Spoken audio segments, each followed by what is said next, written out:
Okay, so now we've built the order history page, we're now going to build the corresponding order details page. So stop debugging your project if you're testing it, and add a new web form to the project.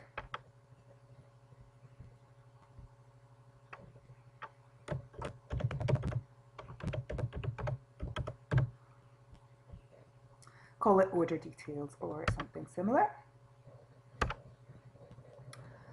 And as usual, give it a title and a heading.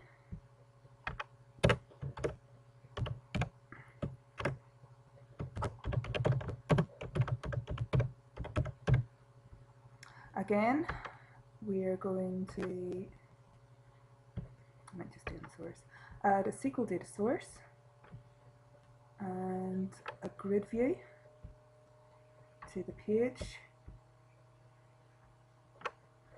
and name them appropriately.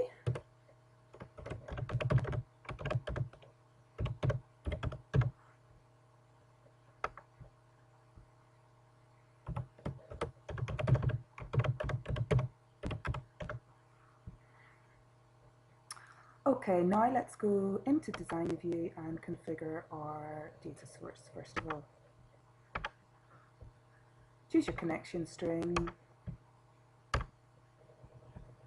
choose your stored procedure,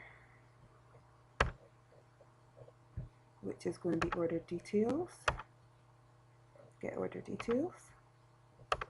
This time we're going to get the order ID input parameter from the query string. So remember when you built the navigate URL field in your view orders page, the value of your query string is what the name of the field that you wrote directly after the question mark. So in mine it was order ID, and then click next. Now I'm going to test the query with an order ID of 1.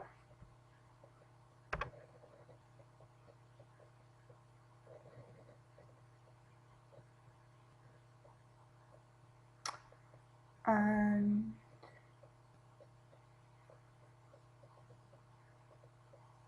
I've got some results returned there. So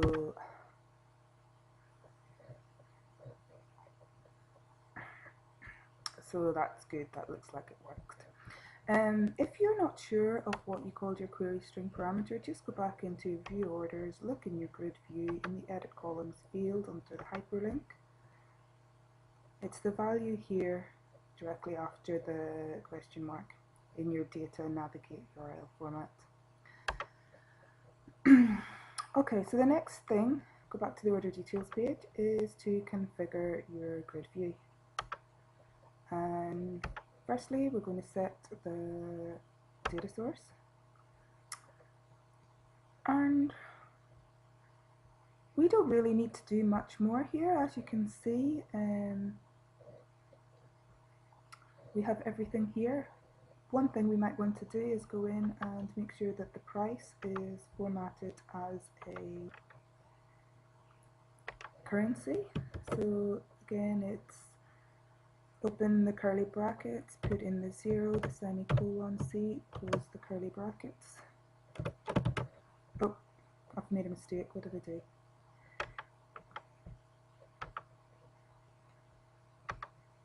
Oh, hit return instead of finishing that.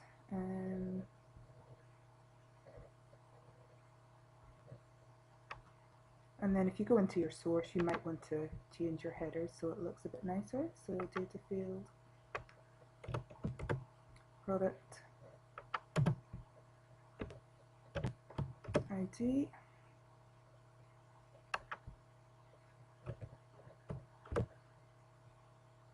product name,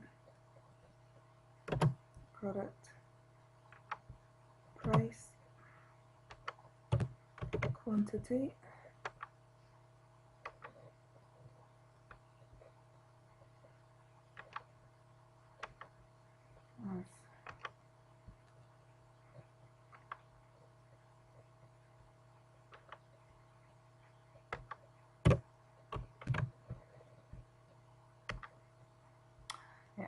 might want to configure this so it takes up more of the screen. So if I go into the source again, grid view, I'm going to give this a width of, let's say, try 60%.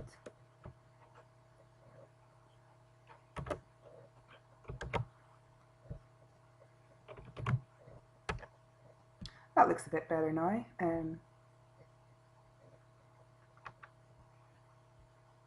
Oh.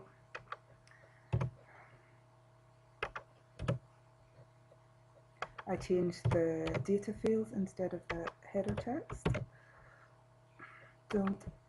Make sure you don't do that.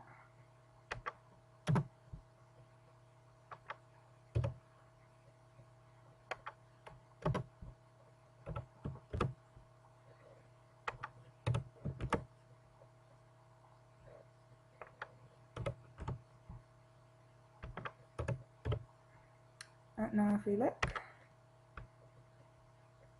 that's our order details page completed. So stop you there, and in the next tutorial I'm going to show you how to add the purchase history elements to the menu.